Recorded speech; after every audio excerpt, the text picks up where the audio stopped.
Okay, this week we're going to do one more of them lazy logger Wade wing it videos. We're out here in the snow today at the mill, and I thought I'd cruise around and give a little update on a few different things people been asking about. Stuff's melting off the roof on the hi kitty. Stuff's melting on the roof and whatever. We had a motor mess up on our grinder, on our big diesel grinder, so these chips is kind of just hanging around here needing reground. But it's a good thing we bought the hog on duty right when we did, because it's got the there's a pile of good hoggins, but you can't see because it snowed. That hog makes the prettiest hoggins. We're gonna have to. We are gonna find when we get our mulch work through. We're gonna have some daggone good-looking, beautiful mulch when we finally get to where the majority of the mulch is out of that. Which it will be. The other hog is a horizontal hog, where that's a vertical regrinding hog. But this dude down here is a horizontal hog, but we've had to make a little different product with it to match our diesel grinder. But now that our diesel grinder, when it gets done with that, that's the last of diesel grinder stuff, unless we have to do pulpwood chipping, which we can blend and sort and carry on to where we mix it together, you know, to where it's unnoticeable. But we'll get the screen right on that hog to match these again, and we will have one pretty. I'll tell you, Montgomery hog makes the most consistent product. It just, the way it's designed, it just has no room for error. But I mean, there's things that's bad with them too, you know. But I'm not the mechanic on it, so I couldn't tell you. Keezer could tell a guy, but. I'm sure he has a few choice words about it, because the tolerances are so tight for a hog, you know. That's his only thing. They can't eat metal, which it's hard. It's a management thing to keep metal out of them. But here's the log yard. Quite a few people's been asking about the tour of the log yard. I never did get it towards the end of the year last year, like I normally do.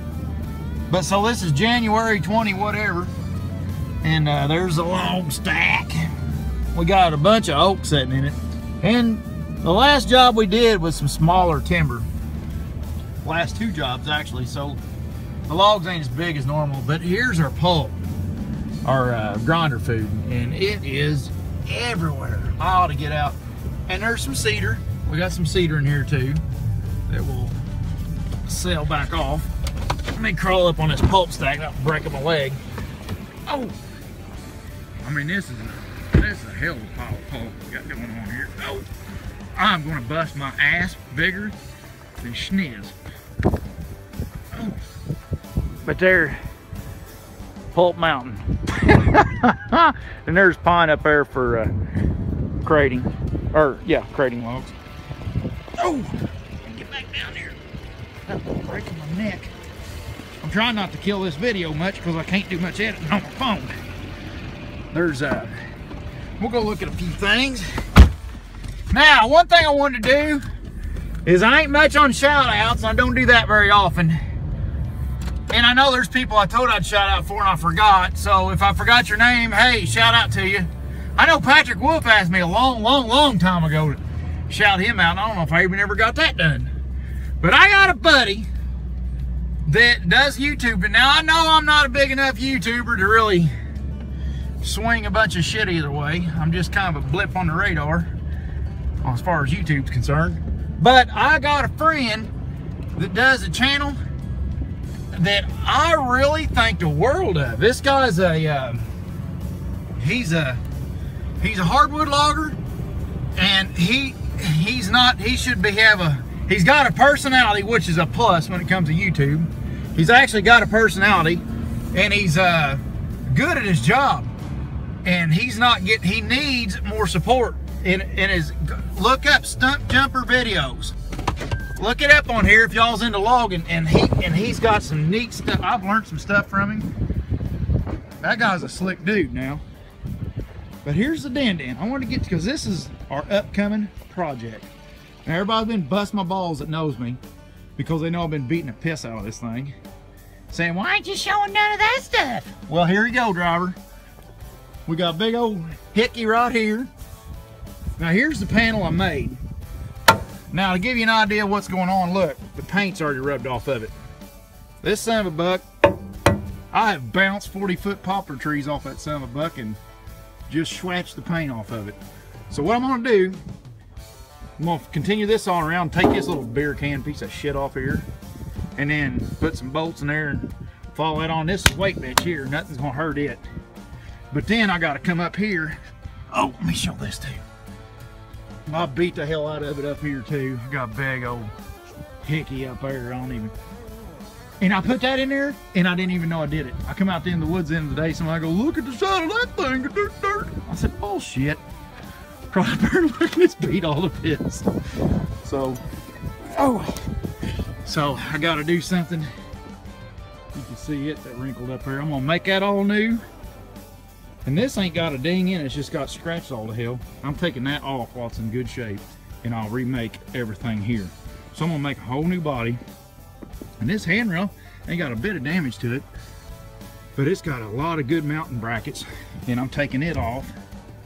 And I'll come off the bottom right there with some 3x3 tube, come up and wrap all the way around with my 3x3 and come off bracing off the side and stuff, and make it to where there's a rail that goes all the way around the top, connects into them handrail brackets. Here, there, and under the snow, you can't see them. But you get back here to the weight bench, and there's some good mountain stuff back here. Where was it at? Well, somewhere back here, there's a place to mount it, and I'm gonna ring that around. Now I'm gonna stop it to where I can pick back up and ring on around the back here if I wanted to. And then I'll get to the other side now. There's a continuation of this story. Now, the way we run this thing, we are in the shit. This thing goes everywhere and does everything except cut. It skids out tops, does everything. So it needs, but actually, I ain't had much trouble out of hoses. I did finally get a leak in that one the other day, and I cut it off and crimped a new fitting on it. And I think I had to have got it up against a tree back when we first started running it and kind of put a damage spot in the hose, and it finally gave out. But other than that one hose I blowed that one time, not had a lick of trouble. This, you'd think this would be a nightmare, but it's not. You're not around dropping trees. You're just, only thing you gotta watch out for is a sky hook one, or else a dead snag. Now, so I mean the boom and stuff, I think I'll leave it alone. But the body needs a lot of it needs a lot. So then here's now I got a screen up on top, which you've all seen this, and I gotta take this door and make it like a big screen panel, because I'm getting leaves, plenty of leaves inside there, sucking in there like I thought it would. Damn, that door come back open on me. I hope that ain't full of snow. But I beat that glass. That glass is busted. I just put tape over it to keep the glass in. I beat a chunk out of the side of the camera. I bent that handrail all over. So it's just the way I'm seeing it, the way it is for us. Each side of the machine needs to be bulletproof. I'm not having that much trouble with anything up in the front, but each side, wow, you're always right in the shit. And I've got a little ding in this panel. I mean, every panel's on there's got a little something to it. But I'm gonna come out here with another 3-inch post. It comes up, protects this mirror, because that mirror is very necessary in our application.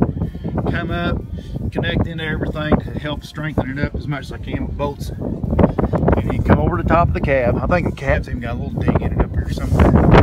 But it comes over top of the cab, and I'm gonna put a post right in here to help protect some of this, and then mount into what's coming over the cab, and then have like a roll bar like the back of a pickup come down and meet on that weight bench back there. And then that, when I get done, I'll see what it looks like, but I may connect into it where it comes down right here and just ring it on around. So up above the thing, it's well supported. So if anything falls and hits, it's gonna hit on that bar and it'll break down and hit the exhaust or whatever, but all the momentum will be broke before it breaks down, falls down, you know. And that pretty much should get me. I've not had much, I don't foresee many dead falls or anything hitting this thing. I mean, them's manageable for the job we're doing with it. One problem I see is rubbing on trees. I just got to get in there in the shit and I got to rub them. I actually got to be able to, when I'm pulling a tree up, to help with my swing torque, I actually need to be able to pull a tree up and have my post up here and pull a tree up and pull the butt against that post against the side of my body and, you know, help pull against myself to use my boom curl to actually help my swing to swing it up the hill. With it not being a leveling machine, you know, it does lack just a little bit of swing torque, you know. But with the head being a rigid mount head, not a dangle deck head, but the head being a rigid mount head, I can use the rotator on the head and the curl hydraulics on the boom to help. I get my swing torque I need, put it that way. When all the circuits are working together, my swing torque is, I got the swing torque to do what I need. And it's good in our application. It's a select cut application. So that small, tight package, it's important to have that because, you know, it's important to have that because you're in a select cut. So you got to have a small package, but you got to get a big punch out of a little package. And to do that, that Rotobeck head makes that machine. Half the machine is the head. Half the machine is the head. I know it's hard to say, hard to believe, but... And all that stuff, if anybody from Rotobeck's watching, all that stuff that we got into in the beginning, you was right about every bit of it. I still want to be able to take that circuit, that hydraulic circuit, and turn it to... Let me buzz around here a second. I can show you. The way Rotobeck runs the machine is they got their own, they got like a utility box with relays in there, and they're taking the electrics off your, of course I got the valve in swivel, or the valve in the head, you know, because that's supposed to be your best setup, and it keeps it to where you ain't adding any hoses to your excavator to get the same amount of work. But what they do is Rotobeck takes the valving's in the head, which is good. There's no issues there. That seems like a real good, well-made setup. They coming from their box, they're feeding it, and they turn your work hoses out here for your accessory. They turn them into just a supply and return. But the problem is, here's the problem with that. My setup is a utility machine, which I'm finding out, just like Rotobeck told me I would, that I'm finding that this is more of a frontline machine than I realized it was going to be. We actually got it to back up the knuckle boom, back up skidding, just do whatever needs done, and construction work around here at the mill and stuff. We got it for all them purposes, but we're finding out it's hard to log without it now. So we keep our people up off the ground with it. It does all the topping and setting out and stuff for the most part.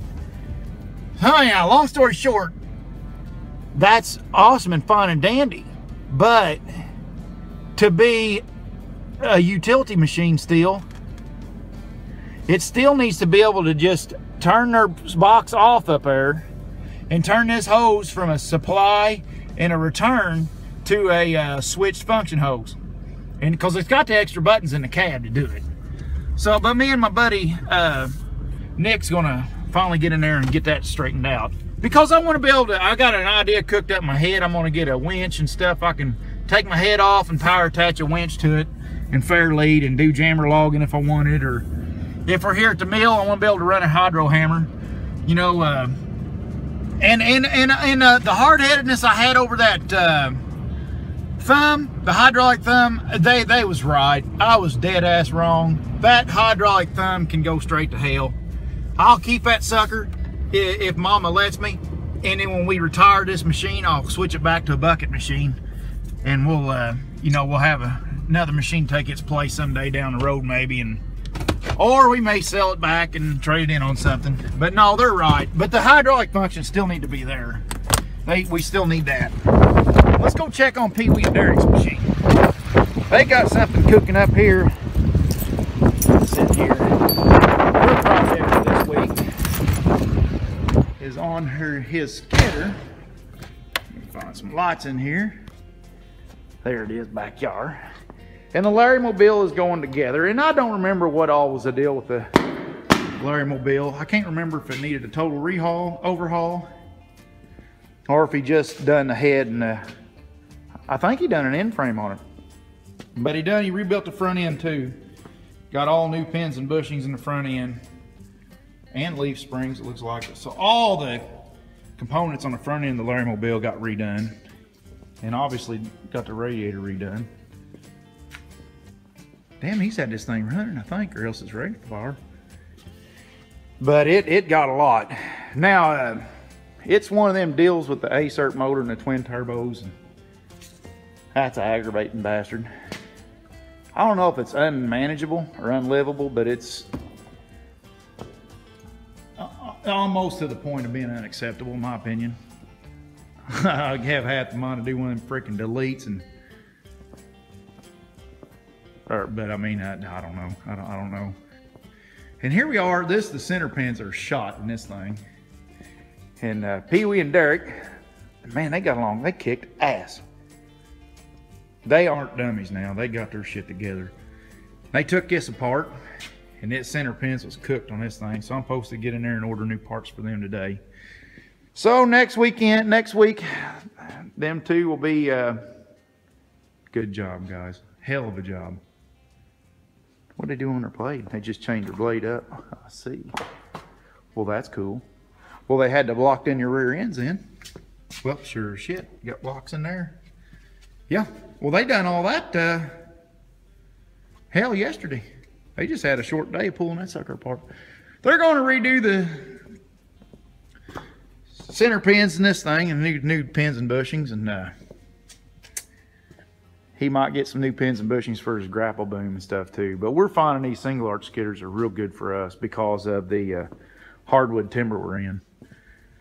But I'll tell you once, this job we just come off of, we got in a bunch of junk, and boy, I would have missed a big old dual arch freaking big pincher skidder. But when we get in the soft ground and we get in a big hardwood timber, these little single arch skidders and the way they're balanced sure is nice.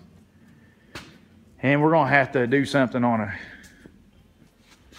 skidder someday. And Mom's not going to give me a budget, so I'm going to have to do some finagling and figure out how to get. Might even take a cable skidder and turn it into a grapple. I don't know. We'll have to think on that at a later date. But we're going to have to do something. Hopefully this year, before the year's out, without spending any money, we're going to figure out how to get another grapple skidder going. And one less cable skidder, because that Din-Din's pretty much taking up the slack. All right, later on, guys. That's all you're gonna get for a video this week.